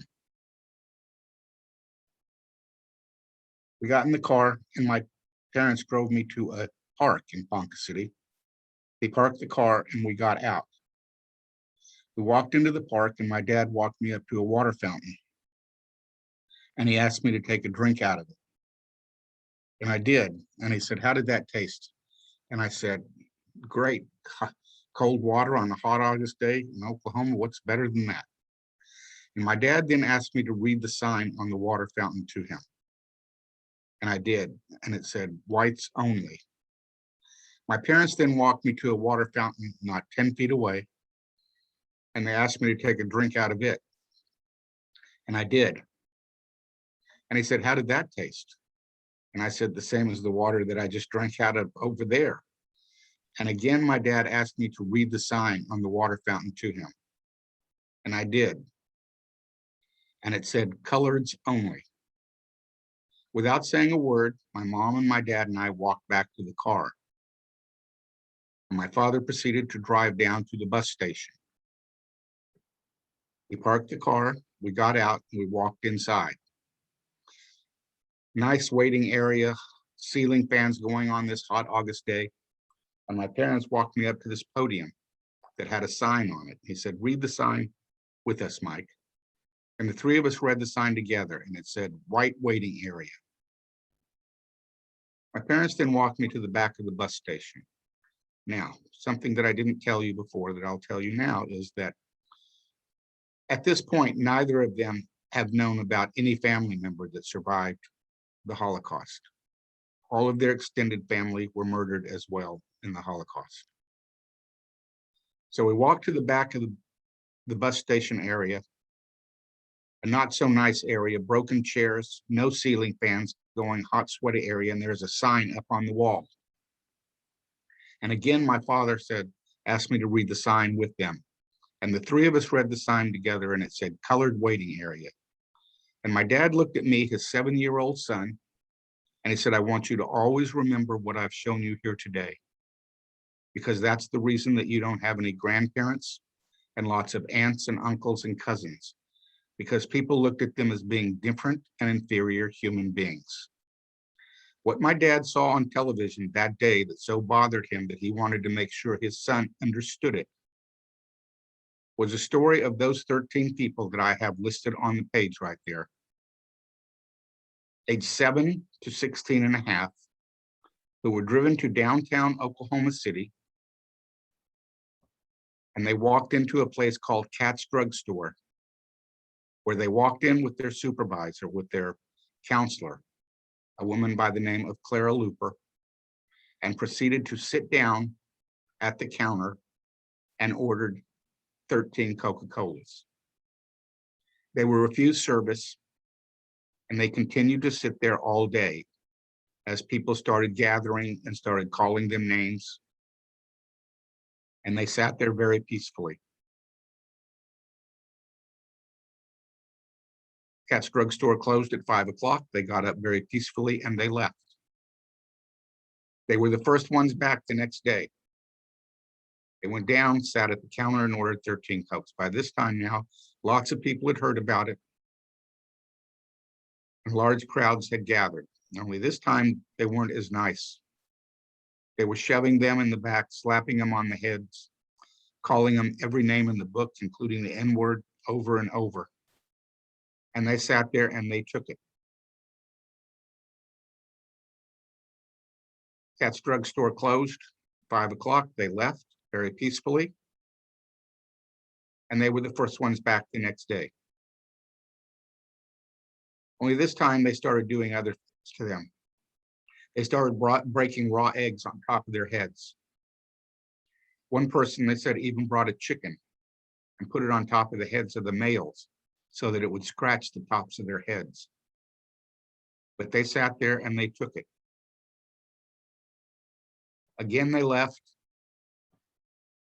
and were there the next day. Only this time, the drugstore had actually physically removed the stools from the bar, from the counter area, so they couldn't sit down. They had to stand, which they did all day long. The company that owned Cat's Drug Store happened to own 20 or 25 other drugstores in Oklahoma, in Kansas, Missouri, and Arkansas. And after that third or fourth day, I don't remember what it was, they sent out a letter to all of their other drugstores, informing them that you would immediately begin serving your Black customers. So when they walked in that day, and the stools had been put back, and they sat down and ordered 13 Cokes and 13 hamburgers, they were served. They didn't go back to Cat's Drug Store the next day. Instead, they went to a place called Brown's Department Store, walked inside, sat down at the counter, and ordered 13 Cokes. Those 13 people that you see on the screen right there helped change the course of Oklahoma City, Oklahoma, and American history, because they started the sit-in movement in this country. It was not started in the Carolinas with college students. It was started with these young kids here in Oklahoma. They continued to demonstrate for 5.5 years until August of 1964, when President Lyndon Johnson signed the Civil Rights Act, which desegregated public places. What you do matters every day in your life. Those people were not afraid to stand up for what they believed in, and injustice, because of the color of their skin. We know what's going on in this country today. And when it comes to what you do matters, think about this. After World War II and the Holocaust, we learned about it. The world said never again would we allow something like that to happen. Never again. Never again, President Lyndon Johnson. 1968, Nigeria, over 1 million ethnic Ibibos are murdered by their own government, as the United States and the world sat back and watched. President Richard Nixon, 1971, 1 to 2 million Bengalis are murdered by the Pakistani government, as the United States and the world sat back and watched. During that time, over 200,000 Bengali women were raped by Pakistani soldiers. Why is that such an important thing to point out? It's important to point out because the Bengali women are Muslim. And if a woman has intercourse outside of her marriage, she is an outcast. This was a way of committing genocide, because if no children can be born, then the population will begin to be decimated. 1972, in Burundi, the Tutsi government murders over 200,000 of its ethnic Hutu citizens. Once again, as the world sat back and watched, including the United States. President Gerald Ford, 1975 to 76, over 1 million Cambodians are murdered by their own government, the Khmer Rouge, as the United States and the world sat back and watched. President Jimmy Carter, 77 to 79, another 1 to 2 million Cambodians are murdered by their own government. Until finally, Vietnam invaded and stopped the genocide, the mass murder that was going on there. And of course, they got criticized for doing that, invading another country. President Ronald Reagan, 1988, Iraq, thousands of ethnic Kurds are murdered by Saddam Hussein and his forces. President George H.W. Bush, 1989 to 92, Iraq, again, thousands of ethnic Kurds are murdered as the world sat back and watched. There is an iconic picture that was shown either in Newsweek or Time on the cover of a mother lying on the concrete road with her kids, all dead. And the caption read, "Murdered, killed by being gassed." You have to realize this is only 24 years since the world saw the Holocaust and the mass murder of Jews being gassed in the gas chambers. And Saddam Hussein gassed his own people. 1991 to 92, Bosnia.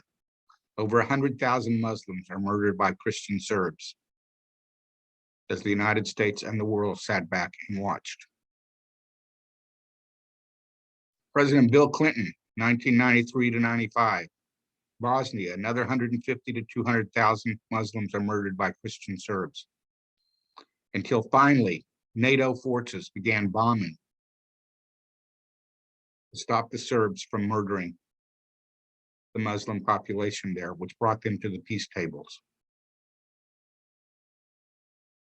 1998 to 99, Kosovo, 25 to 50,000 ethnic Albanian Muslims are murdered by Christian Serbs. We don't know the total numbers there because they're still actually digging up mass graves in Kosovo. Again, Bill Clinton, never again. 1994, Rwanda. Over 800,000 ethnic Tutsi are murdered by the Hutu government in 93 days. September 1st, 1939, the Nazis invaded Poland with the start of the Holocaust. It ended May 8th, 1945, 5.5 years. And in that time period, 6 million Jews were murdered. Everybody understand, the world and the United States sat back and watched 800,000 people be murdered in 93 days. Not in a systematic way. There were no gas chambers. There were no crematoriums. Most of them were beaten to death with sticks or macheted to death. And just to give you an idea about what that is, that's 8,602 a day. That was 358 people an hour, and 6 people every minute were murdered. And the world sat back and watched. George W. Bush, president, never again, 2003 to 2009, in the Darfur region of the Sudan. Over 700,000 ethnic Sudanese are murdered by their own government, and 1 to 2 million are displaced. President Barack Obama took over in January 20th, 2009. says present, but obviously it's not present. It was to January 20th, 2016 until Donald Trump was elected president of the United States.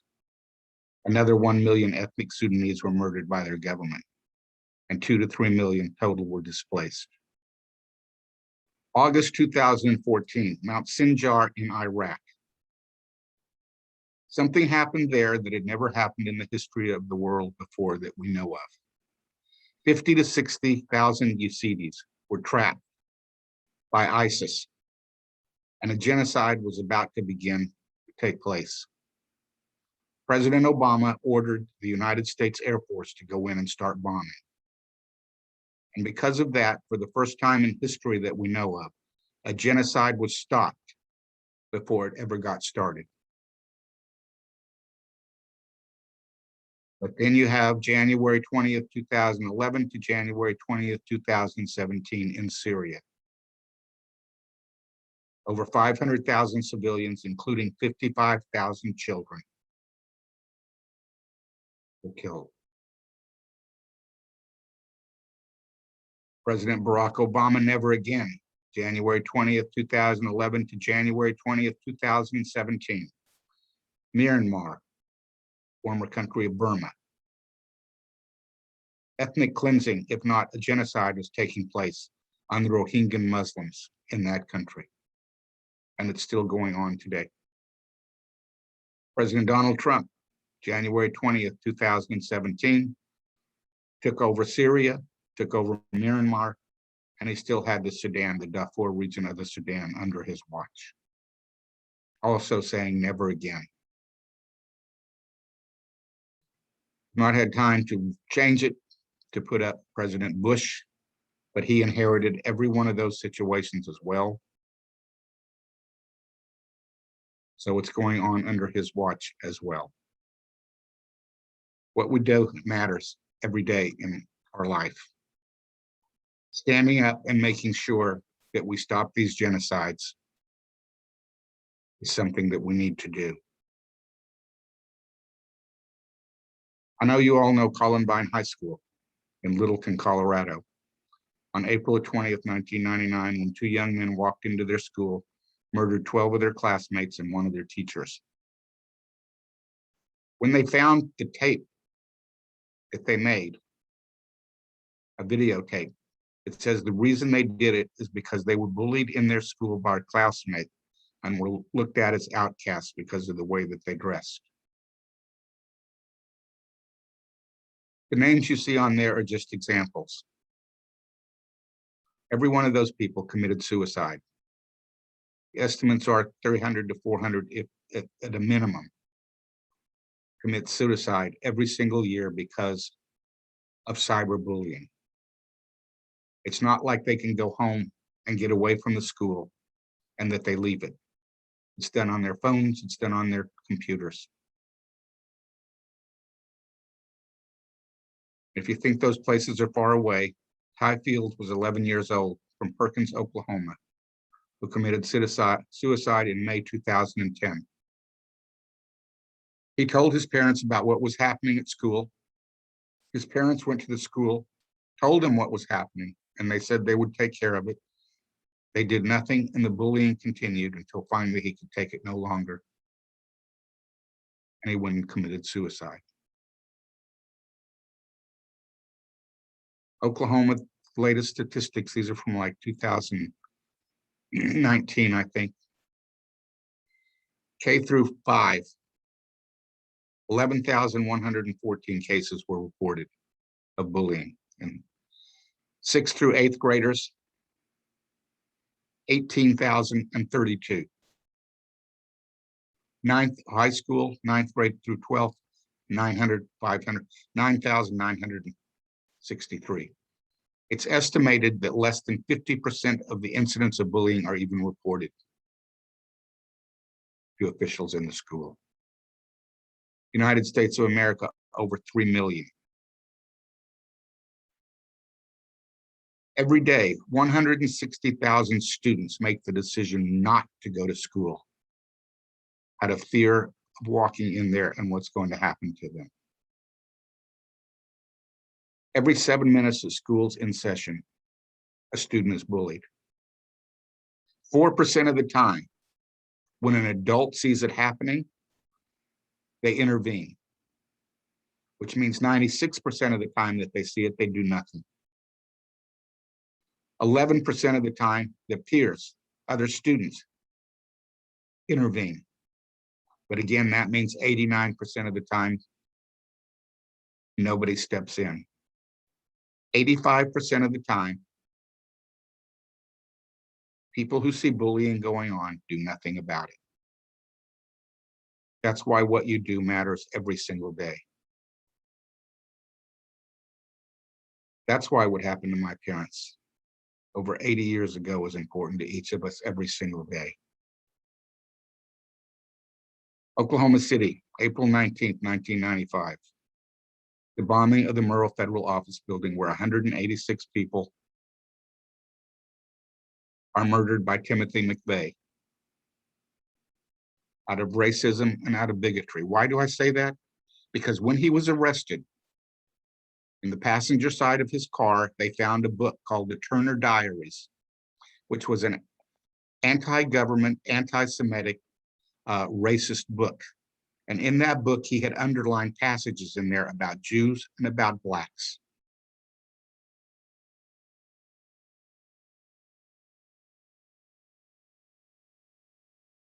April 18th, 1995, one day before the Murrah bombing, there was one hate website on the internet. Today, there are thousands of them, including www.gasadjewforjesus.com, www.killahomoforgod.com. That's why what happened to my parents over 80 years ago was important to each of us who are watching this today. 15,000 are the number of reported incidents of hate crimes that take place in this country every year. One hate crime every hour. Every day, at least 8 Blacks, 3 whites, 3 Jews, 2 Latinos, 2 gays, and 2 Muslims are the victim of a hate crime, simply because of who they are.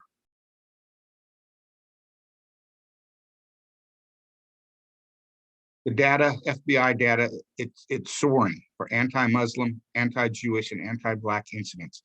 Black and Jewish have gone up dramatically during the last 4 years, as well as Muslim.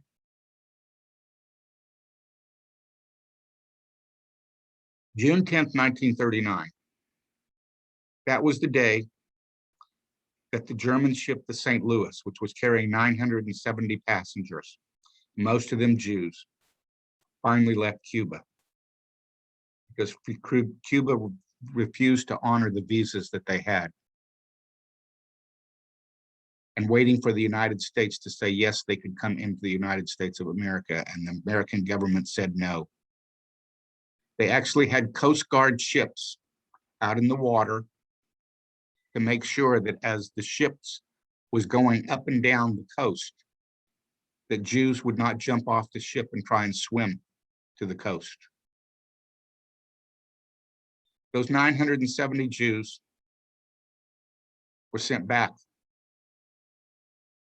Luckily, Britain took about 350 of them, and the rest of them were scattered in 3 other countries that eventually were occupied by the Nazis in Europe. And over half of them were murdered in the Holocaust. July 2nd, 2014. Why do I have that date on there? That's the date where 3 buses crossed the border in California into Marietta, California. Those 3 buses had young children on them who were trying to come to the United States of America as refugees. And they were sent back. Adolf Hitler, United States of America. Refugees, each case. That's why what happened to my parents over 80 years ago is important to each and every one of us, especially how we look at people of color. And by the way, for those who don't know, Article 14th of the Universal Declaration of Human Rights, which we are a signer of, says the right to asylum in any other countries from persecution, says that you have to take them. Nuremberg laws, Jim Crow laws. Jews denied the right to vote. Blacks denied the right to vote. Think about what's going on, as I mentioned before. 246 laws have been introduced to suppress the vote, mostly to people of color, in the United States of America today. You want to know how this relates to white supremacy and white nationalism?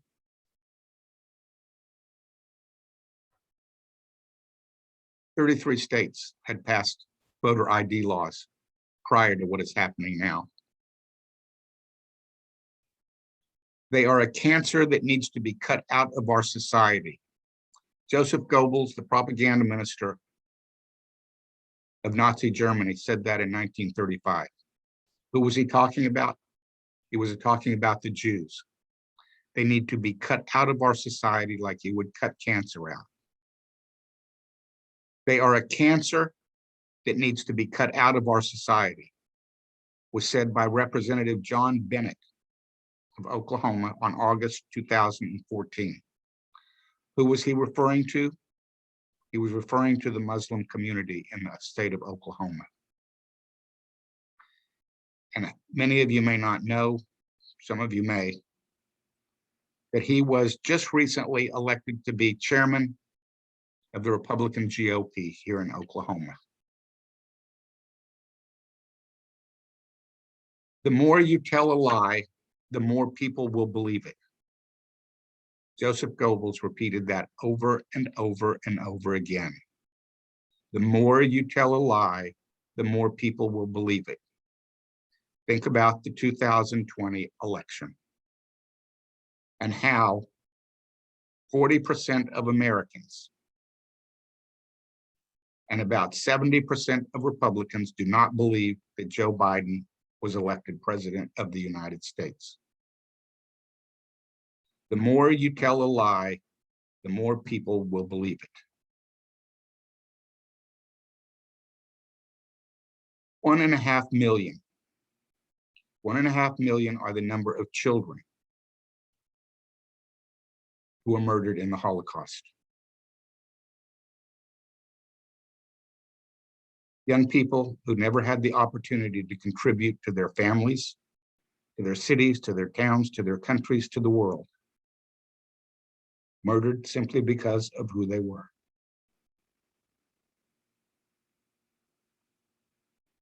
That number should be doubled, because normally it's when I go on for like an hour and 15 minutes, I've gone over that. So you can put it at 2,520.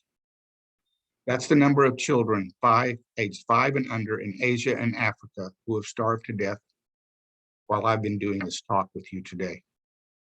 And you may say, what does that possibly have to do with the Holocaust? It has everything in the world to do with it, because it has to do with how we look at other human beings. When they're a different color, when they're a different race, when they're a different ethnicity, when they're a different religion. It has everything in the world to do with it. 188,000 are the number of children who will go to bed hungry in Oklahoma tonight. And 12,580,000 are the number of children who will go to bed hungry tonight in the United States of America. That's why what happened to my parents over 80 years ago important to each of us sitting here today. Here's the other reason. The picture of the fireman there, he's holding Bailey Allman, who had just turned 1 year old when she was murdered in the Oklahoma City bomb. The person being held by the soldier there is Kurt Kurdi, who had fled from Syria. He was Kurdish, he was 3 years old, and with his mother and father had gotten on a ship. It sank in the ocean, and he was washed ashore. Picture there, the crying baby, is probably one of the most iconic photographs that was taken during the Trump administration, during the immigration situation, when little kids were separated from their mothers and fathers. And the other picture that you see there is of Oscar Ramirez and Valeria Ramirez. She was almost 2 years old as they tried to cross the Rio Grande River seeking asylum in the United States of America. They drowned, trying to come to freedom, seeking asylum here in the United States.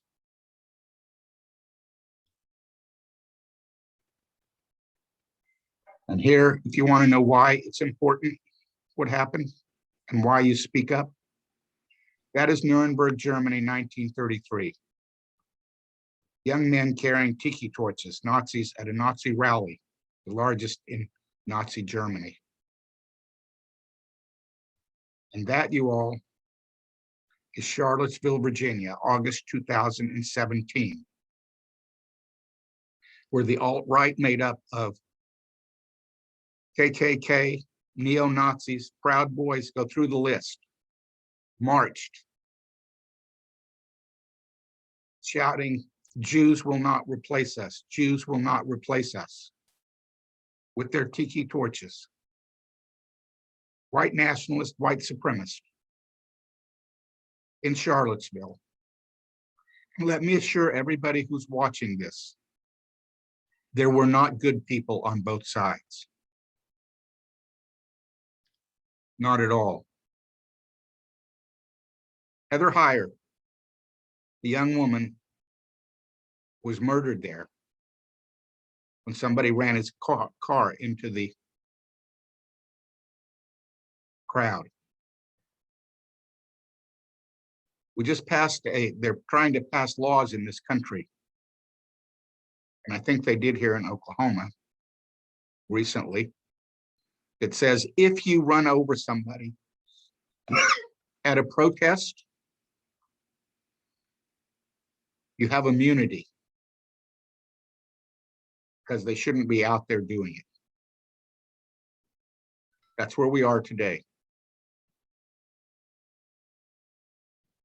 Maurice Stallard, 69 years old, Vicki Lee Jones, 67. October 24th, 2018, was murdered by a white nationalist at a Kroger's in Jeffersontown, Kentucky. The reason he murdered those two people is because he went hunting them. Why did he go hunting them? Because the black church that he had gone to open fire, the doors were locked and he couldn't get in. So to fulfill his mission, he went searching for other black people, and he found those two. Notice the date, October 24th, 2018. Notice the date there, October 27th, 3 days later, where 11 Jewish people who were worshiping at the Tree of Life Synagogue in Pittsburgh were murdered by an anti-Semite white nationalist. That's why what happened to my parents 80 years ago is important to each of us today. And that's why it's so important with what's going on in this country today. What you do matters. It matters that you stand up. It matters that you learn as much as you can and pass it on to educate other people.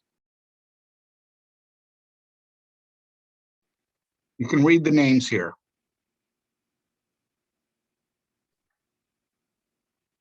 By the way, those are the ages of people on the right-hand side, including Tamir Rice, who was 12, Quan McDonald.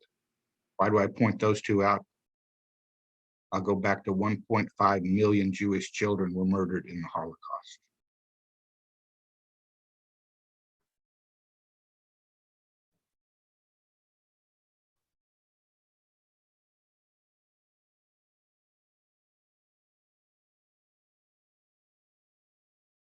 Nine and a half minutes.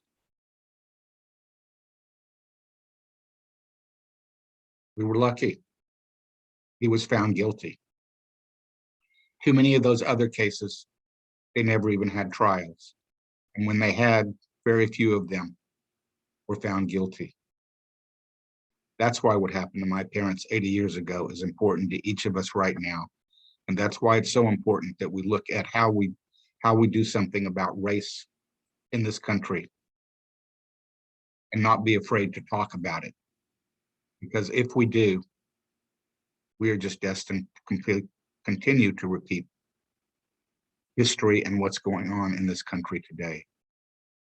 This was December 2020 in Washington, D.C., prior to the January 6th insurrection. That is a Proud Boy wearing that T-shirt that says 6MWE. What that stands for is 6 million wasn't enough. He's a white nationalist saying that we should get rid of the Jews. You can see in back the other T-shirt there, Proud Boys DC Street Sweeps 2020, who of course were involved at the US Capitol. This is security, having to point guns at people who were trying to break in to stop a democratically elected election. Even during the Civil War, you all, no Confederate flag ever walked through the United States Capitol. But on that day, he proudly carries the Confederate flag through the halls of Congress. That's why what happened to my parents is so important to each and every one of us, why it's important that we speak out, and why we remember what Joseph Goebbels said. The more you tell a lie, more people will begin to believe it. And that's exactly what happened. This was also on January the 6th, wearing Camp Auschwitz shirt.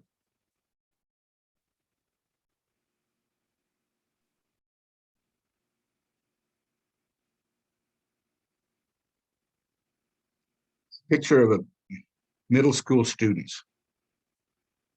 Picture was taken in 1945. It was done at a middle school called École Mille Visite École in Paris, France. Why do I show this picture here? Because it relates directly to what's going on in this country today and what went on then.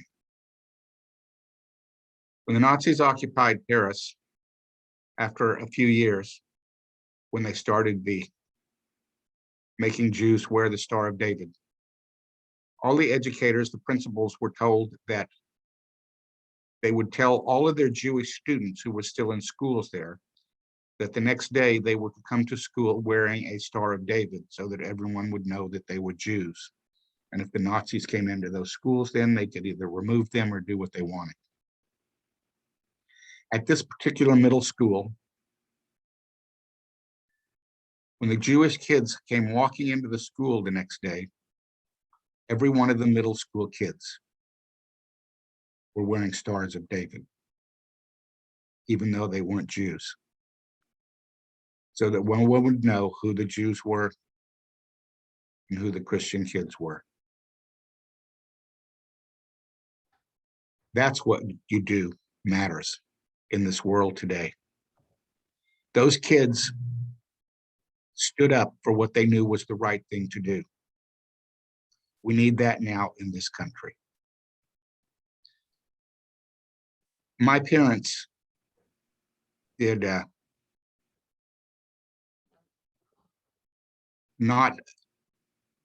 they spoke a lot, but when they couldn't speak anymore, they always wanted me to be sure and pass a message on. And I will pass that message on to each and every one of you. I went back to Germany and to Poland with my parents to do research to write the book about my parents' experience. And when we were there, we found Henryk Gorski, the son of the chief of police, who snuck into the ghetto twice to warn my dad's family about the deportations. And needless to say, my dad and he were very excited to see each other. I had a million questions to ask him, but I only needed the answer to one. Why? Why did your father do what he did? Risked his own life and his family's life. By the way, not only did he risk it, but he ended up giving his life. He and Salke both, and Wisniewski, none of the three of them made it through World War II. All of them were killed in the war. Gorski and Salke by the Nazis for helping Jews. But he said the reason his father did it is because he knew it was the right thing to do. My parents always told me to tell the students the reason that it's so important for this to learn is because that they had faith in every single one of those young people, that they were going to help make this a better world. And the reason they were going to help make it a better world is because they believed that each of them was born with something very special inside of them. What they believed they were born with was that which is inside each of us, is a Gorski, a Salke, and a Wisniewski. That which says, I will stand up and do the right thing because it's the right thing to do. In America today, you all, we need to stand up and do the right thing because we know it's the right thing to do. Speak out and confront the big lie so that hopefully we can make this a better country, that we can shut down white supremacy, white nationalism, all the bigotry that exists in people of color and other religions in our country today. Thank you all very much for being part of this conference. I would greatly appreciate it.